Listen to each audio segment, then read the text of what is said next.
मनुष्य में 4 दोष होते हैं तो उसे ज्ञान भी दोषपूर्ण होते हैं।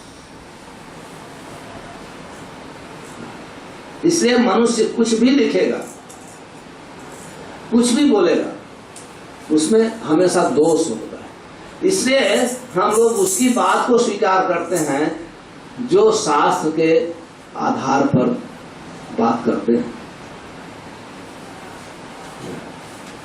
जो शास्त्र के प्रमाण के आधार पर बात करते हैं। जो शास्त्र को छोड़ करके अपने मन के द्वारा ज्ञान देते हैं, वो ज्ञान लोगों को धोखे में ले जाता है और वो स्वयं ही दुखी होता है और दूसरे को दुख का मार्गदर्शन दिखाता है।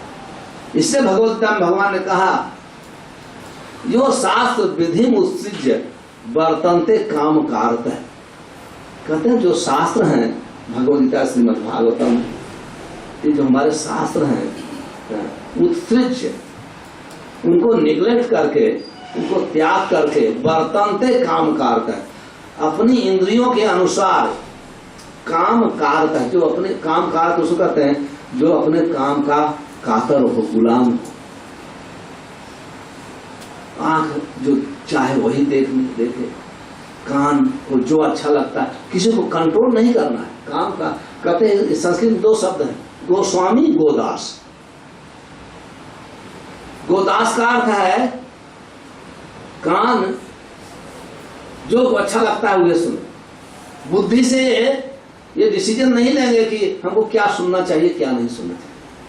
आंख को जो अच्छे लगते हैं, मैं तो स्पेशली केन्या में प्रचार के दौरान स्पेशली ऐसे ऑफिसों में जाता हूं तो मैं बैठना भी मुश्किल हो जाता है। ऐसे ऑफिस में फोटो और तस्वीर लोग लगाते हैं क्योंकि काम कातर है। तो कहने का अर्थ है इंद्रियों के जो गुलाम हैं, गोदास हैं, जो इंद्रियों की जो इच्छा है वही करते हैं। लेकिन जो धीर पुरुष हैं वो इंद्रियों को शास्त्र के अनुसार बस में करते हैं, ट्रेन करते हैं। तो हम लोग भक्ति के रास्ते पर चलना चाहते हैं और भक्ति ही संपूर्ण दिव्य ज्ञान का निचोड़ है, ये समझना चाहिए। भक्ति संपूर्ण दिव्य ज्ञान का निचोड़ है। तो हम लोग भक्ति के रास्ते पर चलने वाले पथिक हैं। तो हम लोग साधारण नहीं है। जो भक्ति भगवान गीता में कहते हैं, बहुनाम जन्मनामन्ते ज्ञानवानम माम प्रपद्यन्ते वासुदेवम सर्वमिति स महात्मा सुदुर्लभ है। कहते हैं जो बहुत ज्ञानी लोग बहुत जन्मों से वो ज्ञान प्राप्त करते करते करते इस स्टेज पर आते हैं, वासुदेवम सर्वमिति, वासुदेव के पुत्र भगवान कृष्ण सब कुछ है, वो महात्मा है। महात्मा वो नहीं है जो बहुत लंबा तिलक लगा ले, बहुत बड़ी बड़ी जटाएं रखे, बहुत अलंकारिक भाषा बोल ले। महात्मा उसको कहते हैं कि वासुदेव सर्वमिति, जो इस स्तर पर पहुंचा है कि वासुदेव भगवान कृष्ण ही सब कुछ है, वो महात्मा। तो कहने जो वसुदेव के पुत्र कृष्ण को तत्व रूप से जानता है वही महात्मा है। ऐसा महात्मा मिलना बहुत ही मुश्किल है। वो महात्मा बिजनेस करते हुए वो बिजनेस कर सकता है, ऐसा महात्मा नौकरी भी कर सकता है, ऐसा आत्मा गृहस्थ आश्रम में भी रह सकता है। कोई भी आश्रम और जगह के कोई महत्व नहीं है। महत्व इसका है इतना ज्ञान होना चाहिए, वासुदेव सर्वमिति स महात्मा सुदुर्लभ, भगवान कृष्ण ही सब कुछ है, वही सबके स्रोत है। अहम सर्वस्व प्रभो मत्ता सर्ववर्ते इति मत्वा भजन्ते मां बुधा भाव समन्विता। जो बुद्धिमान व्यक्ति हैं इतना जानते हैं कि कृष्ण ही सब कुछ है, इतना ज्ञान होना चाहिए, उसको ही महात्मा है। ऐसा नहीं जो हाथ देखता है, ज्योतिष विद्या का जैसे ज्ञान है, वो महात्मा नहीं है, उसको महात्मा नहीं कहते। इसलिए महात्मा को कहते हैं महात्मानस्त माम पार्थ दैवीं प्रकृति आश्रित। महात्मा तो दैवी प्रकृति का अर्थ है तीनों गुणों से परे। तो ऐसा महात्मा करता क्या है? सत्यम कीर्तन तो माम यतंत सिद्ध नमंत से माम भक्त नित्युक्त उपासते। सिंपल चीज है। ऐसा महात्मा सत्यम कीर्तन तो हमेशा भगवान का गुणानुवाद करता रहता है, भगवान के नाम का कीर्तन करता है। दूसरा अर्थ कीर्तन है जो भगवान ने प्रवचन किया है उसका कीर्तन करता रहता है।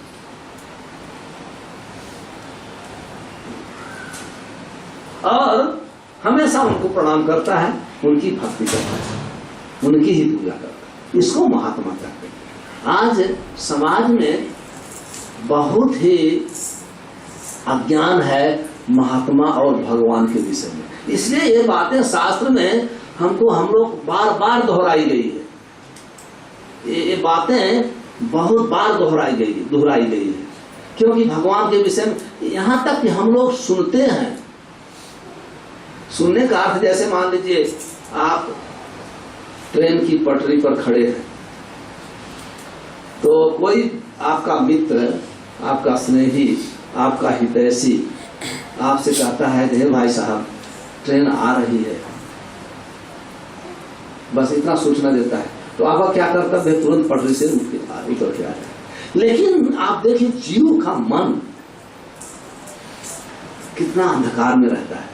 हम बार बार सोचते हैं, बार बार सुनते हैं, बार बार पढ़ते हैं, फिर भी ये भाव बदलता नहीं है। कृष्ण परम भगवान है। हम सुनते हैं इसको, हम सुनते हैं कि कृष्ण परम भगवान है, हम पढ़ते हैं कृष्ण परम भगवान, बुद्धि में ज्ञान भी है, लेकिन व्यवहार में परिवर्तन नहीं आता है। इवन हम लोग का भी। प्रभुपाद जी जब अपने विदेशी सन्यासियों से बात करते थे, स्पेशली ब्रह्मानंद जी से, तमाम कृष्ण महाराज से, दूसरे पुराने जो भक्त थे अमेरिकन, जो पहले बैच के सन्यासी भक्त हुए, प्रभुपाद कहते हैं Brahma do you believe Krishna is the supreme personality of God है। जबकि वो लोग सन्यासी थे, जब प्रचार कर रहे थे, आपको एक विश्वास हो गया कृष्ण परम भगवान है, कृष्ण ही एक शरण, इसका अर्थ है आपने केवल कृष्ण का शरण ले लिया है। कितनी आसक्ति हम लोग की, इतनी आसक्ति होती है। देखिए हम भगवद गीता पढ़ते हैं, सुनते हैं, साधु का संग भी करते हैं, लेकिन बहुत मुश्किल है अमल में लाना।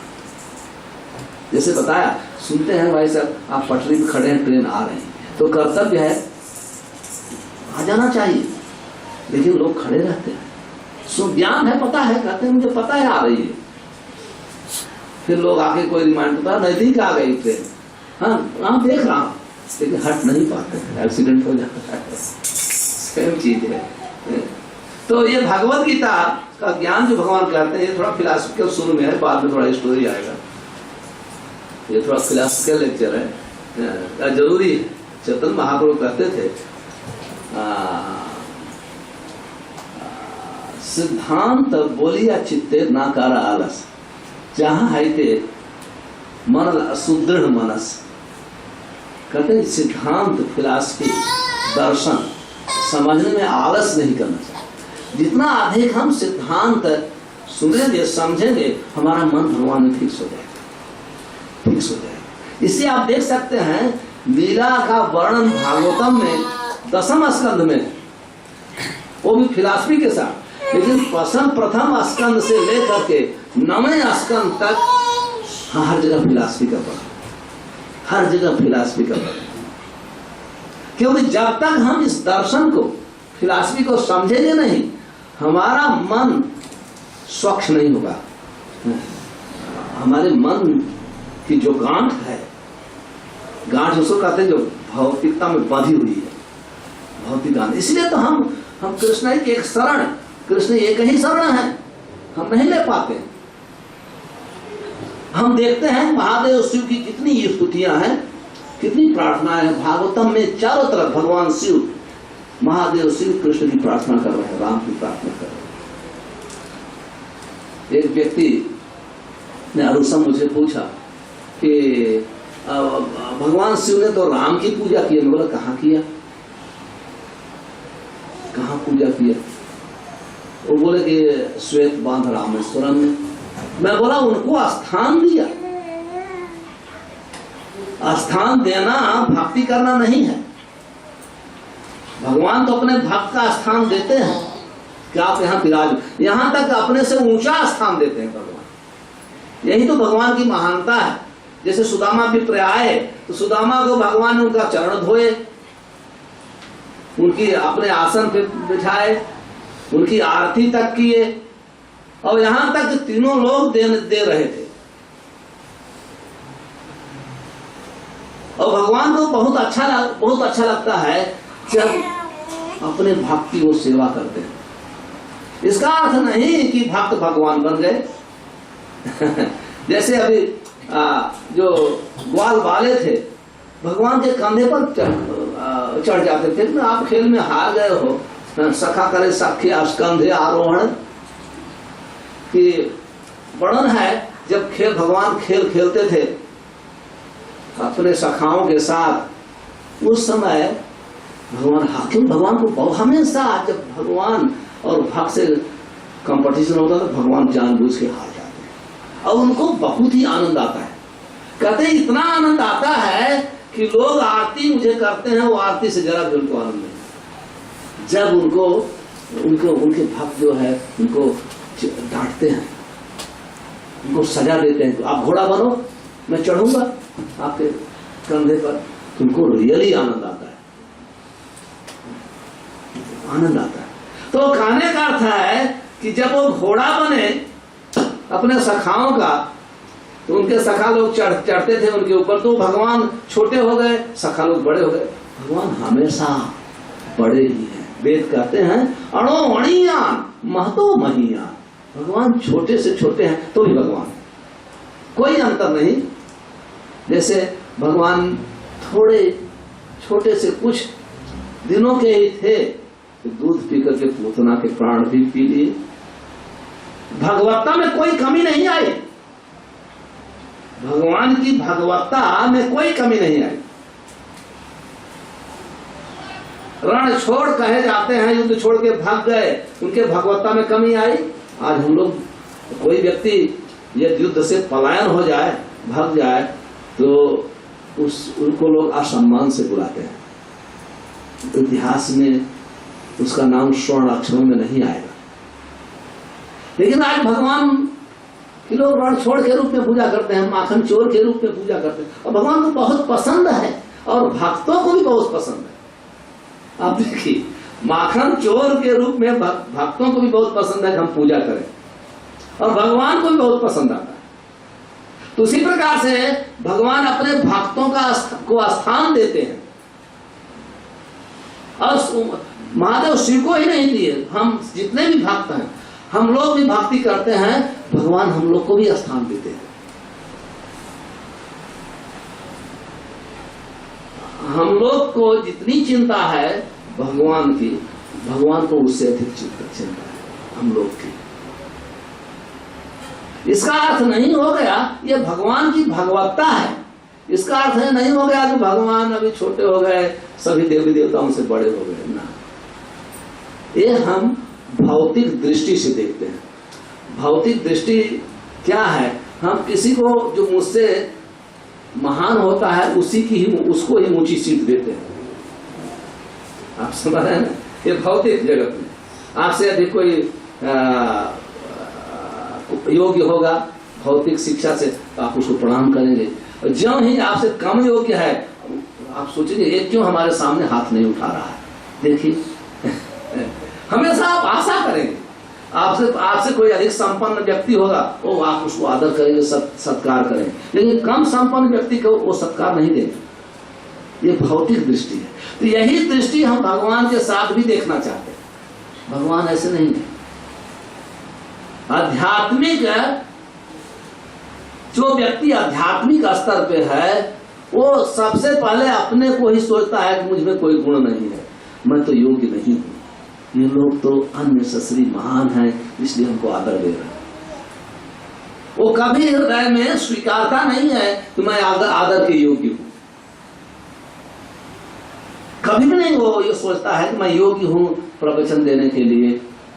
वो सेवा के रूप में ये सब स्वीकार करता है। ये भगवान की एक सेवा है, गुरु का आदेश है, साधु का आदेश है। इस आदेश को सिर पर रख करके वो शिक्षा देता है। वो हालांकि वो सोचता है कि हम शिक्षा देने की योग्य तो नहीं, और जो जितना ही महान होता जाता है भक्ति में उतना ही अधिक सोचता है। और जो व्यक्ति भक्ति में कम योग्य होता है वो सोचता है अभी मुझे बहुत श्लोक आ गए, मैं बहुत क्वालिफाइड हो गया, अभी तो मैं 2-4 लोग को माला जपना भी सिखा दिया, अभी मैं गुरु बनने की योग्य हो गया। ये जो ये भी सीधी भक्ति में सीख रहे हैं वो सोचते हैं। लेकिन जब व्यक्ति भक्ति में ऊंचा होता जाता है तो उसमें उतनी अधिक नम्रता आती जाती है, नम्रता आती जाती है। तो अब देखिए ये सब गुण भगवान से आते हैं। यस्यास्य भक्ति भगवता किंचिना सर्वै, ये सब भगवान में एक गुण है। तो जब भगवान अपने भक्त को देखते हैं तो भक्त के साथ बहुत प्रेम है। भगवान का जो भक्त, इस संसार में कोई प्रेम नहीं है, इस संसार में केवल काम है, लस्ट है। प्रेम तो भगवान और भक्त के साथ ही होता है, भगवान और भक्त के साथ ही होता है। तो इतने प्रेम करते हैं, भक्तों को स्थान देते हैं, इसलिए उन्होंने संपूर्ण देवी देवताओं को स्थान दिया। महादेव शिव को महान भक्त हैं, वैष्णव नाम यथाशंभो उनको स्थान दिया, गणेश जी को स्थान दिया, सबको स्थान दिया। ऐसे ही एक दूसरा प्रश्न किए, कल ही इस संबंध में मैं वर्णन कर रहा हूं। तो बोले कि वो प्रश्न किए हनुमान चालीसा क्या है? तो मैं उत्तर दिया कि हनुमान चालीसा हनुमान की प्रशंसा है। पर यह समझने की भूल नहीं करना चाहिए कि हनुमान राम के परम भक्त है। हमारा उद्देश्य है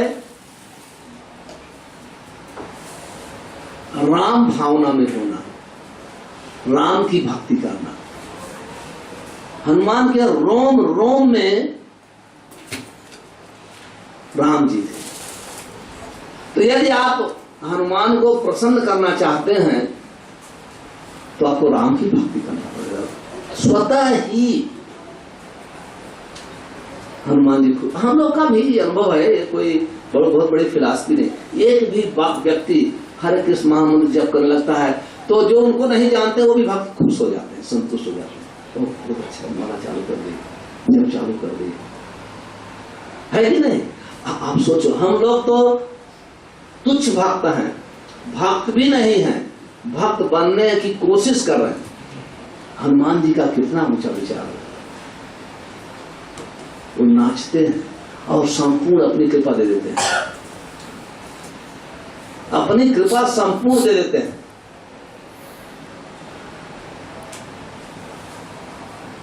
हनुमान जी, यदि किसी को, मैं उत्तर दिया, यदि आपको हनुमान जी की कृपा चाहिए तो राम भक्ति प्रारंभ कर दीजिए।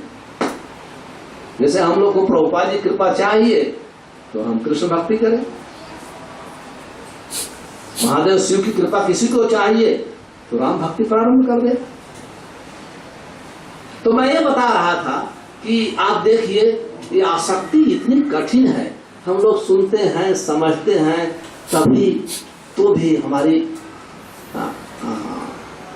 एक निष्ठ मति नहीं होती,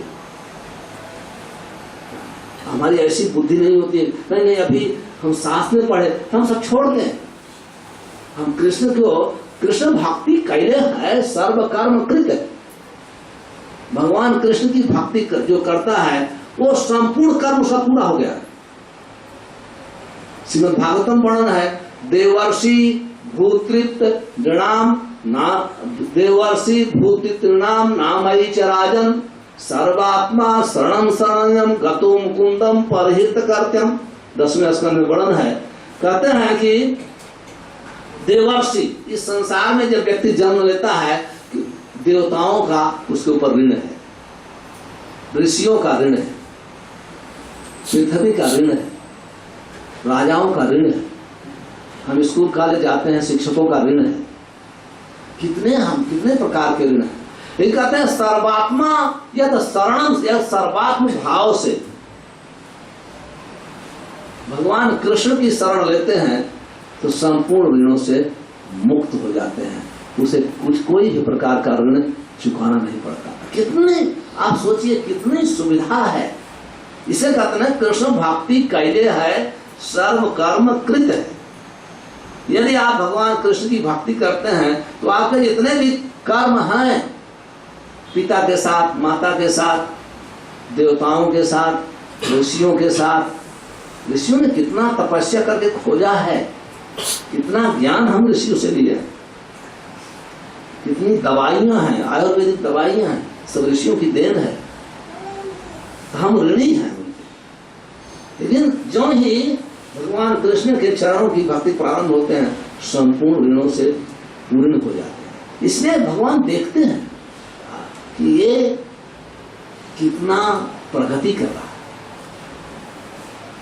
कितना प्रगति। और बहुत व्यक्तियों के जीवन में उदाहरण है। जैसे ही, अपनी बात तो नहीं करना चाहिए, लेकिन ऐसे प्रसंग आने पर एक आध सेंटेंस बोल, ज्यों ही ये भगवद गीता हमारे हाथ में लगी, दूसरे दिन पहला अध्याय पढ़ने के बाद ही हमने माला फेंक दिया, सब कुछ तुरंत ही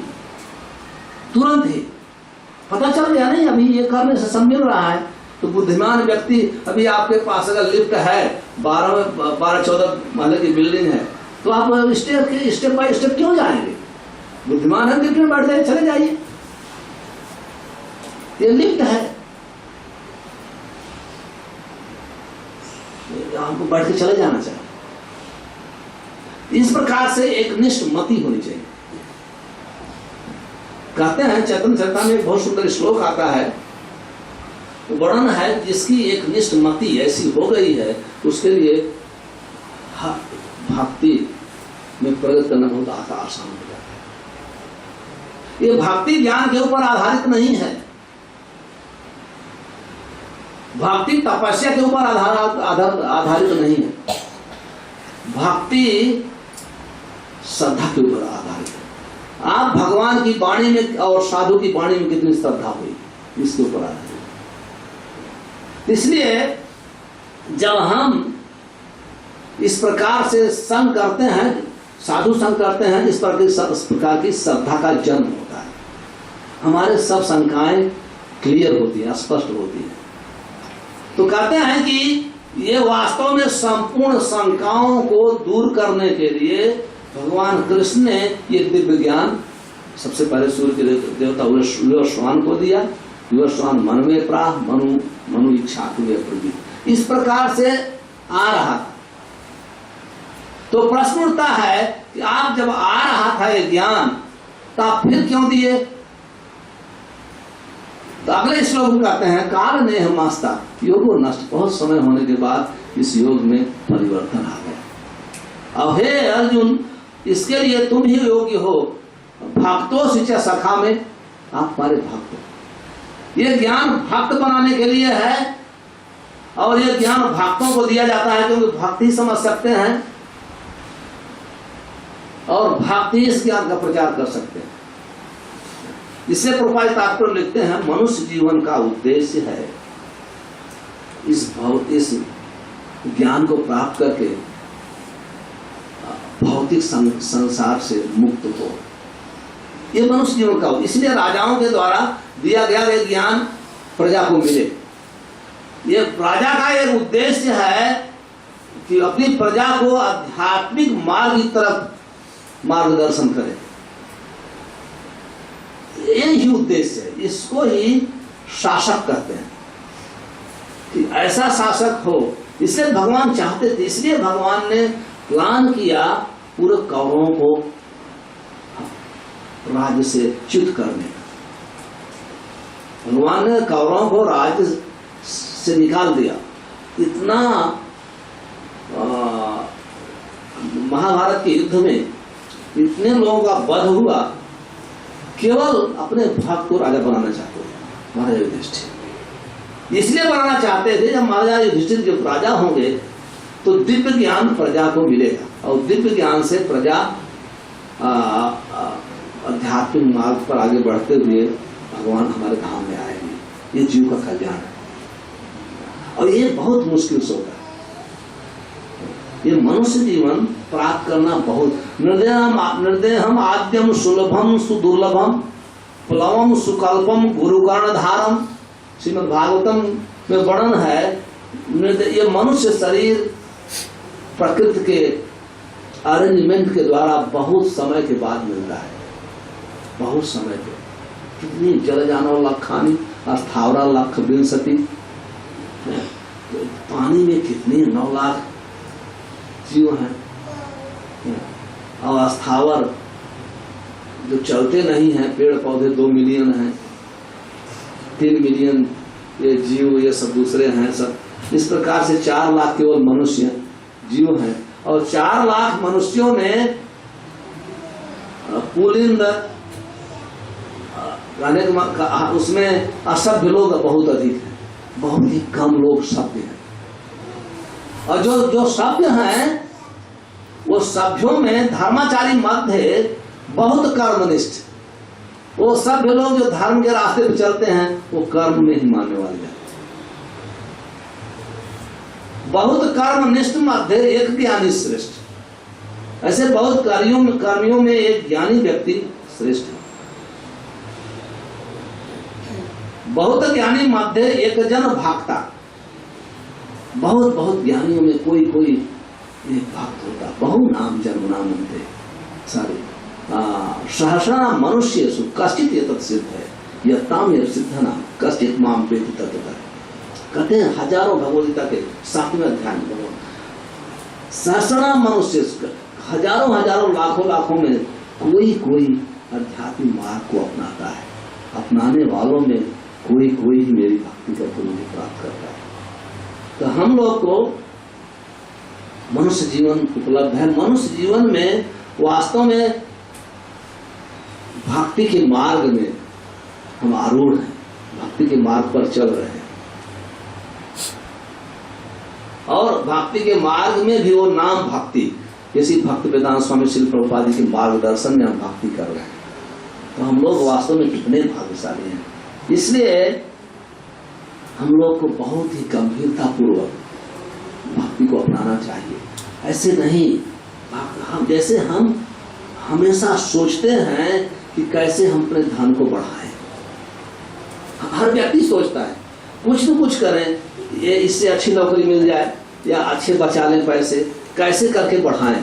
उसी प्रकार से हम लोग को हमेशा ही चिंता करना चाहिए किस प्रकार से हम अपने भक्ति रूपी धन को बढ़ाएं। यदि माला नहीं कर रहे हैं माला तुरंत चालू करें। 1 माला कर रहे हैं 2 करें। तो होना चाहिए कि 1 महीने 2 महीने 4 महीने में हर व्यक्ति तो गंभीर व्यक्ति को 16 माला पर पहुंचना चाहिए, नियम पालन करना चाहिए। नहीं समय बीत रहा है, समय बीतता जा रहा है। समय हम लोग का इंतजार नहीं करेगा। समय करोड़ों डॉलर देने पर भी 1 सेकंड नहीं आएगा, जो बीत गया वो। तो इसलिए हर व्यक्ति को हमेशा गंभीरता पूर्वक चिंतन करना चाहिए कि मैं कैसे। प्रभुपाद जी ने तो चैतन्य महाप्रभु ने तो कहा कीर्तनीय सदा हेरी, हमें हमेशा 24 घंटे भगवान का नाम लेना चाहिए। लेकिन प्रभुपाद जी के गुरु महाराज ने कहा नहीं 64 राउंड भक्त सिद्धांत सरस्वती का। प्रभुपाद जी की इतनी कृपा थी, वो समझते थे, जानते थे कि इस कलयुग के जीव बहुत मुश्किल है, 16 राम माला करना भी बहुत मुश्किल हो जाता है। तो फिर भी प्रभुपाद ने कहा 16 राउंड 16 माला करना, 4 नियम पालन करना। तो तब हम कुछ